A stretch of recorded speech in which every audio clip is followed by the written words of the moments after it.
ഇന്ത്യയുമായി ബന്ധപ്പെട്ട വലിയ വിവരം ഉടൻ പുറത്തുവിടുമെന്ന ഹിൻഡൻബർഗ് റിസർച്ച് എക്സിലൂടെ പങ്കുവച്ച കുറിപ്പിൽ കൂടുതൽ വിവരങ്ങൾ വ്യക്തമാക്കിയിട്ടില്ല. അതേസമയം ഹിൻഡൻബർഗിന്റെ എക്സ്പോസ്റ്റ് രാഷ്ട്രീയ വ്യവസായ ലോകത്ത് വലിയ ചർച്ചയ്ക്ക് വഴിവെച്ചിട്ടുണ്ട്. രാവിലെ 5:30 അമേരിക്കൻ ഷോർട്ട് സെല്ലിംഗ് സ്ഥാപനമായ ഹിൻഡൻബർഗ് ഇന്ത്യയുമായി ബന്ധപ്പെട്ട പുതിയ വിവരം ഉടൻ പുറത്തുവിടുമെന്ന മുന്നറിയിപ്പുമായി രംഗത്തുവന്നത്. സംതിങ് ബിഗ് സൂൺ ഇന്ത്യ എന്ന കുറിപ്പാണ് എക്സിലൂടെ ഹിൻഡൻബർഗ് പങ്കുവച്ചിട്ടുള്ളത്. എന്നാൽ ഏത് സ്ഥാപനത്തെക്കുറിച്ചാണെന്നോ എന്താണ് ലക്ഷ്യം വെക്കുന്നതെന്നോ സൂചനയില്ല. തെരഞ്ഞെടുപ്പുമായി ബന്ധപ്പെട്ട കാര്യങ്ങളാണോ, സാമ്പത്തിക മേഖലയുമായി ബന്ധപ്പെട്ട കാര്യമാണോ, വ്യവസായ ലോകത്തെ സംബന്ധിക്കുന്ന വിവരങ്ങളാണോ ഹിൻഡൻബർഗ് പുറത്തുവിടുന്നതെന്ന് വ്യക്തമല്ല.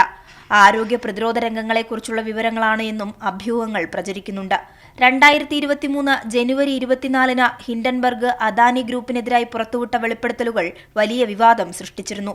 ഓഹരി വിപണി പെരുപ്പിച്ചുകാട്ടി മൂല്യം വർദ്ധിപ്പിക്കുന്നതിലൂടെ അദാനി കമ്പനികൾ വലിയ തട്ടിപ്പാണ് നടത്തുന്നതെന്നായിരുന്നു ഹിൻഡൻബർഗിന്റെ അന്നത്തെ വെളിപ്പെടുത്തൽ. അതിനു പിന്നാലെ ഓഹരി വിപണിയിൽ അദാനി ഗ്രൂപ്പിന് 72 ലക്ഷം കോടിയുടെ ഇടിവുണ്ടായി.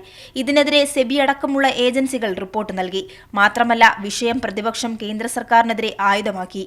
രാജ്യത്ത് വലിയ കോളിളക്കം സൃഷ്ടിച്ച ആ വെളിപ്പെടുത്തലുകൾക്ക് ശേഷം ഹിൻഡൻബർഗ് വീണ്ടും മുന്നറിയിപ്പുമായി രംഗത്തെത്തുമ്പോൾ ഞെട്ടിക്കുന്ന വിവരങ്ങൾ ഉണ്ടാകുമോ എന്ന കാത്തിരിപ്പിലാണ് രാജ്യം. കൈരളി ന്യൂസ്, ദില്ലി.